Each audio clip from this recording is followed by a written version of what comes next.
My brothers and sisters, in Surah Al-A'raf, as we heard in the previous episode, Allah subhanahu wa ta'ala addresses us all by calling us Ya Bani Adam, O children of Adam. And we went through the first instruction where Allah told us to dress appropriately. He has sent for us clothing in order for us to cover, not in order for us to reveal. And He wants us to dress with the clothing of piety, both in terms of what we cover ourselves with, as well as our general character, conduct, and the way we carry ourselves. Today I'd like to look at another instruction, a few more, where Allah says, Ya Bani Adama. So in verse number 26 of Surah Al-A'raf, Allah addresses us for the first time. Then in 27, again He says, يا بني آدم لا يفتننكم الشيطان كما أخرج أبويكم من الجنة ينزع عنهما لباسهما ليريهما سوآتهما. Allahu Akbar. Allah says, oh children of Adam, don't ever let shaitan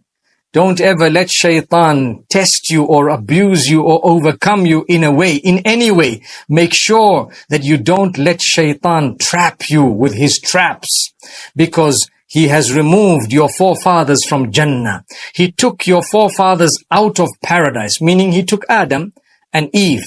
Adam and Hawa, may peace be upon them. Allah says, shaitan trapped them. Be careful. Go and read about that. Go and find out what shaitan did. Shaitan promised them two things. Shaitan said, if you disobey Allah, you're going to live forever and you will own everything. Both of those were just a lie. But shaitan put it forth so beautifully, and Allah says, they regretted it, they sought forgiveness, and then look what happened. They were removed from Jannah. So Allah says, shaitan's aim is to make you reveal your private parts, to make you take off your clothing. Subhanallah. You take off your clothing, that's from shaitan. Allah says, watch out. Shaitan wants you to be immoral. Shaitan wants you to actually forget Allah. So He warns us and says, be careful, don't fall into the same trap of the devil, otherwise you will be exposed. May Allah subhanahu wa ta'ala not expose us. So sometimes people sin, they've engaged in immorality, they might have committed adultery, they might have had a past, and they've sought the forgiveness from it, so it is wiped out. It's gone. Don't doubt the forgiveness of Allah. But you need to know one thing. Let your heart achieve comfort that if Allah did not expose you while you were sinning, He will not expose you when you have repented or while you're repenting. So be comforted in that regard. Allah subhanahu wa ta'ala tells us about this. And Allah tells us, you seek the forgiveness of Allah. Allah will cover you. Allah subhanahu wa ta'ala won't expose your private sins when He knows that you have sought the forgiveness of Allah. Sometimes Allah exposes us when He loves us, because He wants us to put a stop to what we're doing. You have people who sometimes they're exposed to their own spouses, to their own children, to their family members, to their parents. That sometimes is a sign of the love of Allah.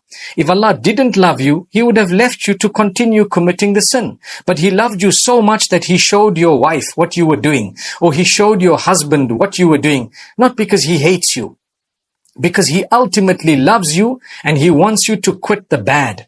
So, my beloved spouses, give your spouse a chance. If you've caught them doing something bad, study the matter. If it is not such a serious matter, consider the fact that that may have just been the love of Allah exposing it to you in order for that to stop. Because if the sin didn't stop, it would have been the anger of Allah, or perhaps Allah didn't really love that person. But because of the love of Allah, they were exposed. So don't look at exposure as though it is the end of the world. It could be the beginning of the beautiful life in the obedience of Allah after someone was sinning for years on end. Isn't that comforting? Subhanallah. Look at the comfort in this time of crisis when someone is caught, literally caught doing the wrong thing by a person who's close to them. The first thing shaitan makes us think about is, I need to end this marriage. Why? Look at what my spouse was doing. But Allah wants you to consider, hey, hang on. This man was doing wrong. We loved him, so we showed you what he was doing just so he could stop it. And now he stopped it. Will you not consider that perhaps it was just our love that made that happen?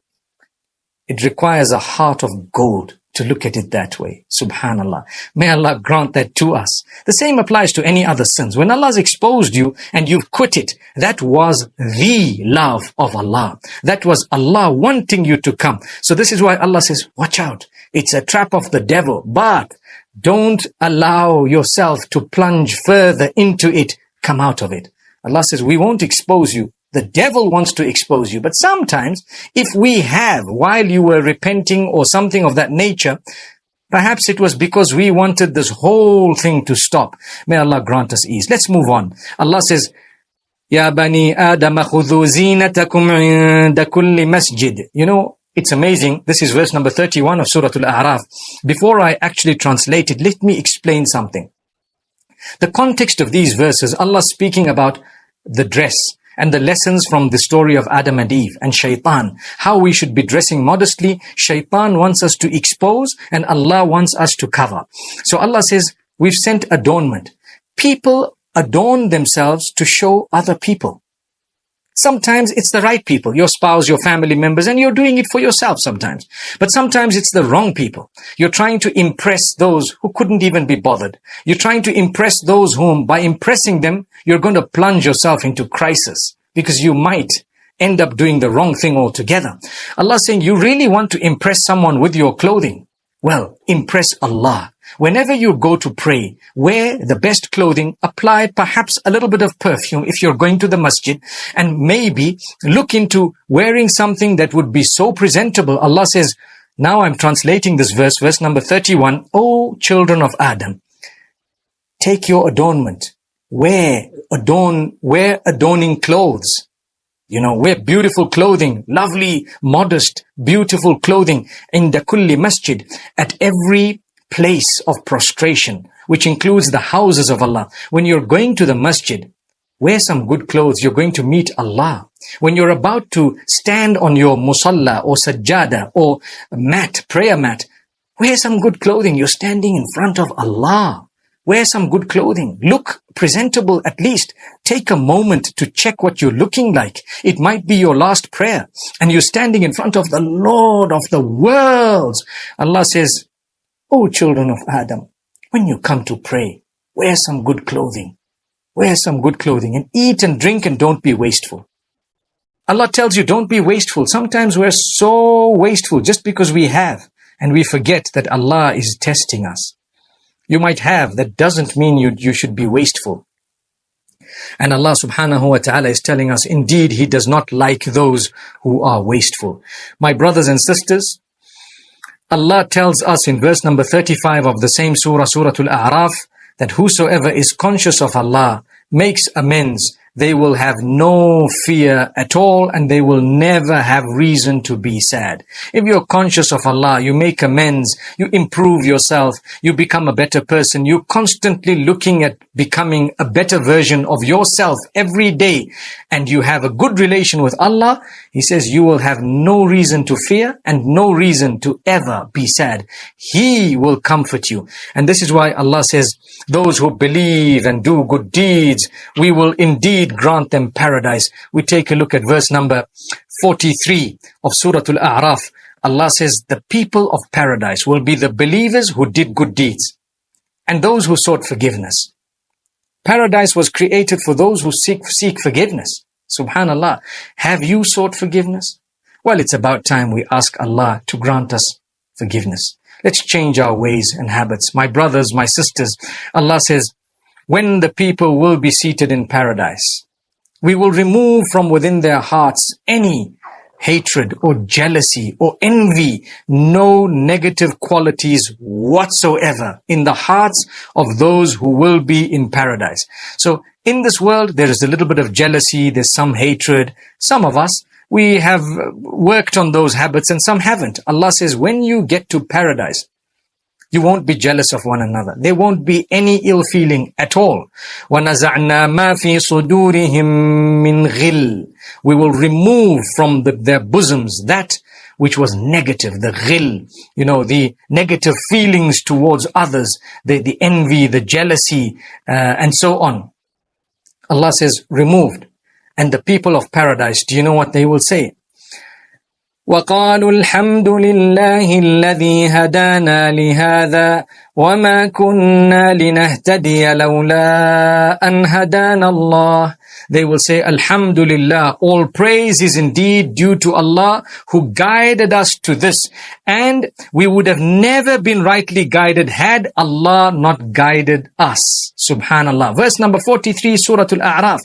We are echoing what we said in the first of these episodes of comfort in times of crisis, that guidance is the biggest gift Allah can give you. I've said this a few times through these series, and I am here today ending this episode by telling you that yes, indeed, the people of paradise will say, we praise Allah, Alhamdulillah, the same beginning of Surah Al-Fatiha. Alladhi hadana, the one who guided us. Throughout our lives, we continued asking Allah, oh Allah, ihdina as-sirat al-mustaqim. We started off praising Allah, and then we said, guide us to the straight path. Today, we're saying all praise is due to Allah. So we're starting in the same way, and we're saying we are thankful and grateful to Allah who guided us, which means ultimately your dua was accepted. You were guided. And we say on that day in paradise, may Allah make us from them who say, we thank Allah, we praise Allah for having guided us to this, and had He not guided us, we would have never been rightly guided, Alhamdulillah. And this is the beautiful way that we will all have ended our lives on earth and entered into paradise. May Allah grant us all paradise. Ameen.